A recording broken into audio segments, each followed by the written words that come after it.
राहुल गांधी पर बीजेपी का दाव पड़ा उल्टा, सुप्रीम कोर्ट से मिली बड़ी राहत, सीबीआई ईडी पर भी रोक। राहुल गांधी से जुड़े एक मामले में सुप्रीम कोर्ट तक पहुंची थी ऐसी याचिका जिसने पूरे मामले को एक बार फिर सुर्खियों में ला दिया है। आखिर ऐसा क्या हुआ कि राहुल गांधी को सुप्रीम कोर्ट का दरवाजा खटखटाना पड़ा? कोर्ट में राहुल गांधी की तरफ से क्या दलीलें दी गई और सुप्रीम कोर्ट ने सुनवाई के दौरान ऐसा क्या आदेश दिया जिसकी अब हर तरफ चर्चा हो रही है? क्या राहुल गांधी को इस मामले में सुप्रीम कोर्ट से बड़ी राहत मिली है? आखिर राहुल गांधी के खिलाफ चल रहे इस मामले की शुरुआत कहां से हुई थी? इलाहाबाद हाई कोर्ट में ऐसा क्या हुआ कि जिसे राहुल गांधी ने सुप्रीम कोर्ट में चुनौती दी? सीबीआई और ईडी का इस पूरे मामले में क्या कनेक्शन है और अब सुप्रीम कोर्ट के आदेश के बाद इस मामले में आगे क्या होने वाला है? आज की इस पूरी खबर में मैं आपको शुरुआत से लेकर सुप्रीम कोर्ट के ताजा आदेश तक की पूरी कहानी बताऊंगी और साथ ही आपको बताऊंगी कि राहुल गांधी की तरफ से कोर्ट में क्या दलीलें दी गई, जांच एजेंसियां क्या पक्ष रख रही हैं और सुप्रीम कोर्ट ने इस मामले में क्या बड़ा निर्देश दिया है। नमस्कार, मैं हूं अंजलि यादव और आप देख रहे हैं पीआरबी। सबसे पहले आप ये हेडलाइन देख लीजिए। राहुल गांधी की संपत्ति के केस में सुप्रीम कोर्ट से सीबीआई ईडी रिपोर्ट पर रोक, इलाहाबाद हाई कोर्ट की कार्रवाई टली। अब आप ये दूसरी हेडलाइन देख लीजिए। आय से अधिक संपत्ति का मामला, राहुल को बड़ी राहत, एससी का जांच एजेंसी से सवाल, खुद जांच क्यों नहीं शुरू की।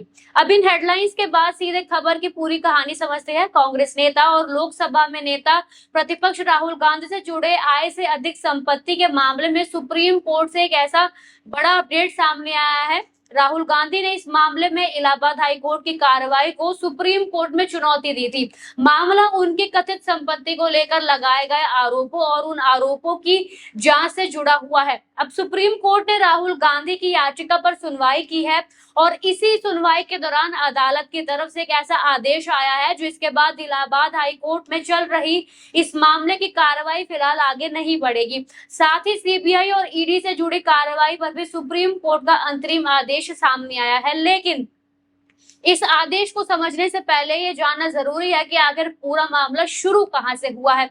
दरअसल कर्नाटक के रहने वाले बीजेपी कार्यकर्ता एस विघ्नेश शिशिर की तरफ से राहुल गांधी की संपत्ति को लेकर आरोप लगाए गए थे।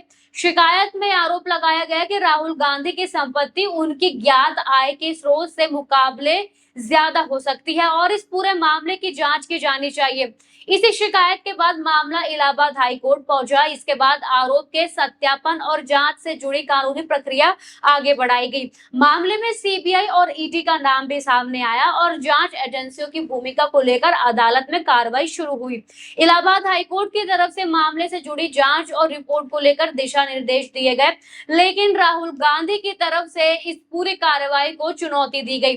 राहुल गांधी का पक्ष था कि उनके खिलाफ इस तरह की कार्रवाई को आगे बढ़ाने से पहले कानूनी प्रक्रिया का पालन किया जाना चाहिए और उन्हें अपनी बात रखने का उचित अवसर दिया जाना चाहिए, यानी उनको भी अपनी बात रखने का एक मौका जो है उनको मिलना चाहिए। यही वजह है कि मामला सुप्रीम कोर्ट तक पहुंचा। राहुल गांधी की तरफ से सुप्रीम कोर्ट में वरिष्ठ वकील कपिल सिब्बल ने दलीलें रखी। उनकी तरफ से इलाहाबाद हाई कोर्ट की कार्रवाई को लेकर कई कानूनी सवाल उठाए गए। सुप्रीम कोर्ट के सामने यह मुद्दा भी रखा गया कि किसी व्यक्ति के खिलाफ इस तरह की प्रक्रिया आगे बढ़ाने से पहले उसे उचित सुनवाई का अवसर मिलना चाहिए। वहीं सीबीआई की तरफ से अतिरिक्त सॉलिसिटर जनरल एसवी राजू अदालत में पेश हुए। सीबीआई की तरफ से अदालत को बताया गया कि एजेंसी फिलहाल शिकायत का सत्यापन कर रही है और अभी तक इस मामले में एफआईआर दर्ज नहीं की गई है, यानी अदालत के सामने राहुल गांधी की तरफ से भी दलीलें रखी गई और जांच एजेंसी की तरफ से भी अपना पक्ष रखा गया। इसके बाद सुप्रीम कोर्ट ने इस मामले में अंतरिम आदेश जो है जारी किया। सुप्रीम कोर्ट ने राहुल गांधी की याचिका पर सीबीआई, ईडी और अन्य संबंधित पक्षों को नोटिस जारी किया। इसके साथ ही इलाहाबाद हाई कोर्ट की आगे की कार्रवाई पर फिलहाल रोक लगा दी गई है, यानी हाई कोर्ट अब सुप्रीम कोर्ट के अगले आदेश तक इस मामले में आगे की कार्रवाई नहीं बढ़ाएगा। इसके अलावा सीबीआई और ईडी को भी फिलहाल इलाहाबाद हाई कोर्ट में इस मामले से जुड़ी रिपोर्ट दाखिल करने के लिए रोक दिया है। यही वो आदेश है जिसके बाद राहुल गांधी को फिलहाल बड़ी अंतरिम राहत मिली हुई है। सुप्रीम कोर्ट के इस आदेश की पुष्टि इस रिपोर्ट से होती है। पहले आप ये रिपोर्ट को ध्यान से देख लीजिए। रिपोर्ट में बताया गया कि इलाहाबाद हाईकोर्ट की कार्रवाई फिलहाल टाल दी गई है और सीबीआई ईडी को हाईकोर्ट के सामने रिपोर्ट दाखिल करने से रोक दिया गया है। लेकिन कहानी अभी भी एक और अहम पहलू पर है। इस पूरे मामले पर कांग्रेस की तरफ से भी प्रतिक्रिया सामने आई। कांग्रेस नेता सुप्रिया श्रीनेत ने सोशल मीडिया प्लेटफॉर्म एक्स पर इस मामले को लेकर पोस्ट किया है। पहले आप ये पोस्ट को ध्यान से देख लीजिए। कांग्रेस की तरफ से सुप्रीम कोर्ट के इस आदेश को राहुल गांधी के लिए राहत के तौर पर देखा जा रहा है। अब वापस इस मामले की कानूनी स्थिति पर आते हैं। यहाँ एक बात बिल्कुल साफ समझना जरूरी है कि सुप्रीम कोर्ट के इस आदेश का मतलब ये नहीं है कि राहुल गांधी को इस मामले में क्लीन चिट मिल गई है। अदालत ने अभी ये फैसला नहीं दिया है कि राहुल गांधी के खिलाफ लगाए गए आरोप सही है या गलत है। फिलहाल अदालत ने अंतरिम राहत देते हुए इलाहाबाद हाईकोर्ट की कार्रवाई को आगे बढ़ाने से रोक दिया गया है और संबंधित पक्षों से जवाब मांगा गया है। यानी मामला अभी खत्म नहीं हुआ है, कानूनी प्रक्रिया अभी जारी है और आगे की सुनवाई में तस्वीर और साफ होगी। इसलिए इस आदेश को राहुल गांधी के लिए बड़ी अंतरिम राहत जरूर कहा जा सकता है, लेकिन इसे मामले से पूरी तरह बरी होना कहना सही नहीं होगा। अब सबसे बड़ा सवाल ये है कि आगे इस मामले में क्या होगा। राहुल गांधी की तरफ से इन मामलों को इलाहाबाद हाई कोर्ट से दिल्ली हाई कोर्ट ट्रांसफर करने की मांग भी सुप्रीम कोर्ट के सामने रखी गई है। इस मांग पर आगे सुनवाई होनी है। इसके अलावा संबंधित पक्षों को सुप्रीम कोर्ट के नोटिस का जवाब देना होगा। उसके बाद अदालत ये तय कर सकती है कि मामले में आगे की कानूनी प्रक्रिया किस तरह चलेगी। क्या इलाहाबाद हाई कोर्ट की कार्रवाई पर लगी रोक आगे भी जारी रहेगी? क्या सीबीआई और ईडी को आगे अपनी जांच बढ़ाने की अनुमति मिलेगी? क्या मामला दिल्ली हाई कोर्ट ट्रांसफर होगा और क्या राहुल गांधी को आगे भी इस मामले में राहत मिलती रहेगी? इन सवालों का जवाब आने वाली सुनवाई में मिलेगा। अब इस पूरे मामले का राजनीतिक पहलू भी काफी अहम है।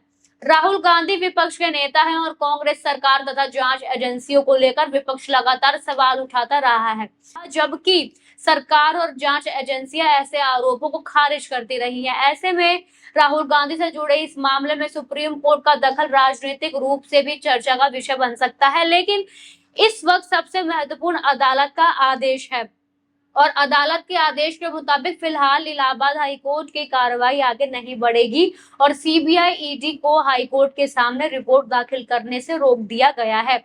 और इस पूरे मामले को अगर आसान भाषा में समझेंगे तो तीन बड़ी बातें सामने आती हैं। पहली, राहुल गांधी की याचिका पर सुप्रीम कोर्ट ने संबंधित पक्षों को नोटिस जारी किया है। दूसरी, इलाहाबाद हाईकोर्ट की आगे की कार्रवाई पर फिलहाल रोक लगा दी गई है। और तीसरी, सीबीआई और ईडी को फिलहाल हाईकोर्ट में इस मामले से जुड़े रिपोर्ट दाखिल करने से रोक दिया गया है। लेकिन इसके साथ ही ये भी साफ है कि मामला अभी खत्म नहीं हुआ है।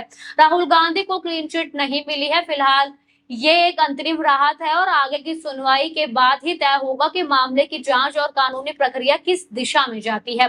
तो राहुल गांधी से जुड़े आय से अधिक संपत्ति के मामले में सुप्रीम कोर्ट का ये आदेश फिलहाल उनके लिए बड़ी कानूनी राहत लेकर आया है, लेकिन आगे की सुनवाई बेहद अहम होने वाली है क्योंकि उसी से तय होगा कि इस मामले में आगे क्या होता है। अब आपकी राय हमें कमेंट सेक्शन में बताइए। क्या सुप्रीम कोर्ट का यह आदेश राहुल गांधी के लिए बड़ी राहत है या आपको लगता है कि आने वाले दिनों में इस मामले में जांच फिर से आगे बढ़ सकती है? आप अपनी राय हमें कमेंट सेक्शन में जरूर बताइए।